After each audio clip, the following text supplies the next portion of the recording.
연말연시 각종 모임 자리가 많아져서일까요? 음주운전으로 인한 사망사고가 끊이질 않고 있다고 합니다. 음주운전 적발자 가운데는 과거 음주운전 전력이 있는 사람 수도 상당하다고 하는데요. 도로 위의 시한폭탄으로 불리는 음주운전. 오늘은 음주운전 처벌 기준 강화에 대해 살펴보겠습니다. 한 잔인데 뭘, 설마 걸리겠어라는 안이한 생각.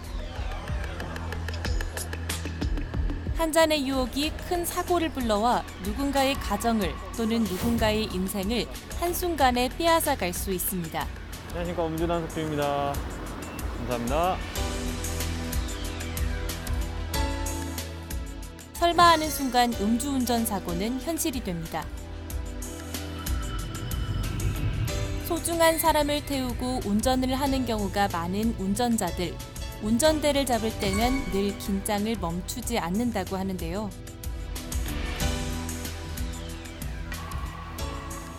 혼자 운전할 때보다는 가족하고 같이 운전할 때는 더 신경 많이 써서 운전하고 있죠. 끔찍한 음주운전 사고의 피해자가 될 뻔한 운전자를 만나봤습니다. 교차로에서 제가 정차 중인데, 그러니까 앞에 정면에서 차가 오고 있는 거예요.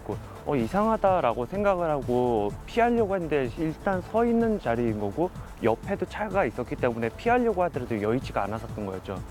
더 깜짝 놀랐던 건 다행히 사고가 안 났었지만 그분한테 술 냄새가 나고 음주운전을 하셨다는 것 자체가 그날 저는 정말로 사고가 안 났기 때문에 다행이지 저뿐만이 아니라 저희 가족, 옆에 있던 다른 차까지 다 같이 사고가 났을 뻔한 아찔한 상황이었던 거였죠.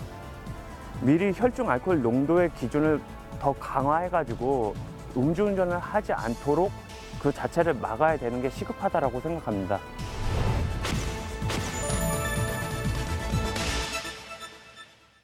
충북 청주에서 발생한 이른바 크림빵 뺑소니 사건. 전 국민의 관심이 쏠렸던 크림빵 뺑소니 사건의 피의자가 어젯밤 자수했습니다.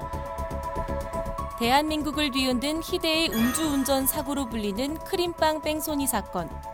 범인은 소주 4병을 마신 뒤 만취 상태에서 운전해 한 가정의 행복을 한순간에 빼앗아갔습니다. 당시 범인은 만취 상태로 사람을 친 줄도 몰랐다고 하는데요. 음주운전 처벌 기준, 이대로 괜찮은 걸까요? 음주운전 처벌 기준에 강력한 대책이 필요한 시점입니다. 2014년부터 2016년까지 사망사고만 1,656명. 음주운전 7회 이상 적발 건수가 2012년에 비해 무려 2배 이상 늘었다고 합니다.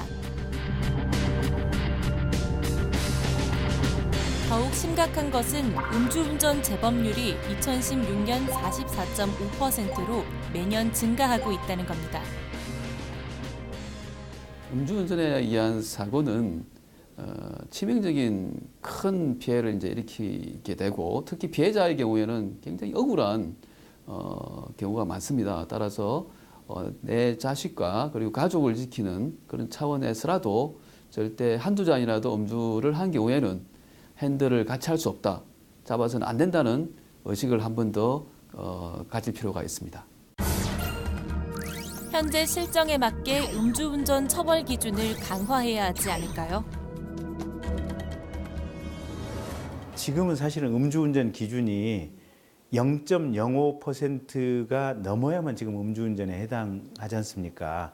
근데 제가 검사 시절에 실제로 소주를 한 잔 마시고 측정기를 한번 불어보고 한 잔 마시고 측정기로 불어보고 이랬는데 소주 한 5잔, 6잔 넘어갈 때까지는 0.05가 안 나옵니다. 저처럼 이렇게 약간 건장한 사람들은 술이 취하긴 했는데 0.05가 안 나와요.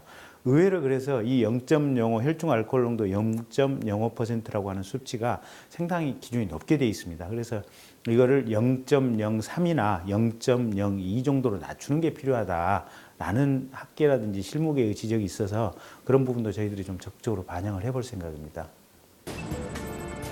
여론조사 결과 음주운전 처벌 기준 강화에 국민들도 70% 이상 찬성을 한 상태입니다.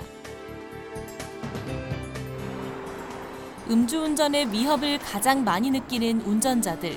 그 위협감만큼 시민의식도 바뀌어야 하며 혈중 알코올 농도가 0.05% 미만이더라도 사고는 언제나 일어날 수 있다는 것을 인지해야 합니다.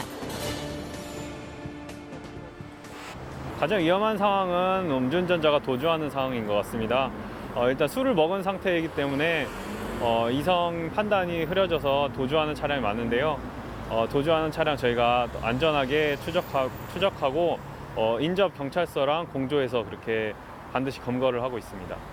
안녕하십니까, 음주단속입니다. 이젠 음주운전의 악순환에서 벗어나야 할 때. 지금 가장 필요한 것은 음주운전 처벌 기준 강화 개정입니다. 그 혈중 알코올 농도라는 게 사람의 체격이라든가 아니면 그 상황에 따라서 틀려지기 때문에 정말 위험한 상황이라고 생각을 하거든요. 그러니까 음주운전을 절대로 하면 안 되는 이유가 그 혈중 알코올 농도를 믿고서는 한 잔, 두 잔 먹고 운전을 하면 된다. 사실 이것 자체 발상이 너무 위험한 발상이다라고 생각을 하는 거죠. 해외 사례를 보면 미국 워싱턴주는 음주운전으로 사망자 발생 시 1급 살인으로 종신형을 살게 되며 일본은 혈중 알코올 농도를 0.03%로 강화해 교통사고율을 낮췄습니다.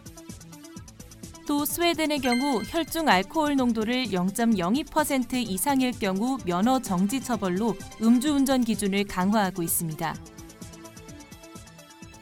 아무래도 단속 기준을 0.05에서 0.3%로 강화시키게 되면 상징적 효과에 의해서 한두 잔이라도 음주하게 되면 절대 핸들을 잡아서는 안 된다는 사회적 분위기를 이제 만들 수가 있고요.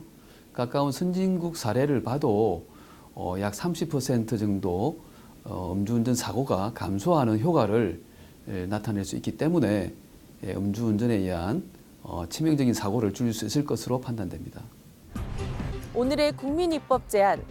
내가 하지 않으면 절대 일어나지 않을 음주운전 사고. 순간의 선택이 때로는 감당할 수 없는 고통을 안겨주기도 합니다. 음주운전이 근절되길 바라며 음주운전 처벌 기준 강화 관련 법안이 하루빨리 도입되길 바라봅니다. 작은 수치의 변화로 우리 모두가 안전한 삶을 영위할 수 있는 내일이 오길 기대해 봅니다.